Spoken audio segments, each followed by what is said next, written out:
Working ప్రెసిడెంట్గా లోకేష్ అన్నటువంటి వార్తని హైలైట్ చేస్తే ఆ బాధ్యత అప్పగించాలి అధిష్టానంపై శ్రేణుల ఒత్తిడి. రాష్ట్రంలో చోటు చేసుకుంటున్న పలు రాజకీయ పరిణామాల నేపథ్యంలో తెలుగుదేశం జాతీయ ప్రధాన కార్యదర్శి లోకేష్కి పార్టీలో కీలక పాత్ర అప్పగించే అవకాశాలు విస్పష్టంగా కనిపిస్తున్నాయి. పార్టీ కార్యనిర్వాహక అధ్యక్షుడు వర్కింగ్ ప్రెసిడెంట్గా ఆయనకు బాధ్యతలు అప్పగించాలని టీడీపీ శ్రేణుల నుంచి అధిష్టానంపై పెద్ద ఎత్తున ఒత్తిడి వస్తుంది. 27, 28, 29 తేదీలో కడపలో జరిగే మహానాడులో ఆయన కొత్త బాధ్యతల అప్పగింతపై చర్చించి నిర్ణయించే అవకాశాలు మెండుగా ఉన్నాయి. ముఖ్యమంత్రిగా చంద్రబాబు క్షణం తీరిక లేకుండా అధికారిక కార్యక్రమాల్లో నిమగ్నమైపోయారు.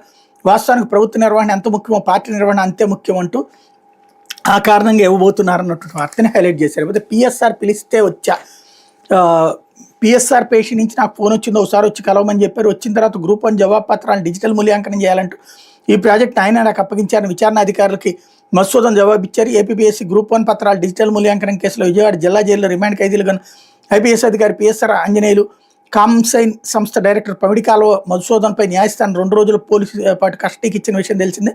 ఆదివారం ఉదయం 6 గంటలకు జైలు నుంచి వాళ్ళిద్దరిని పోలీస్ కస్టడీకి తీసుకున్నారు. ప్రభుత్వ ఆసుపత్రిలో వైద్య పరీక్షలు చేయించిన తర్వాత సూర్యారావుపేట పోలీస్ స్టేషన్కి తరలించారు.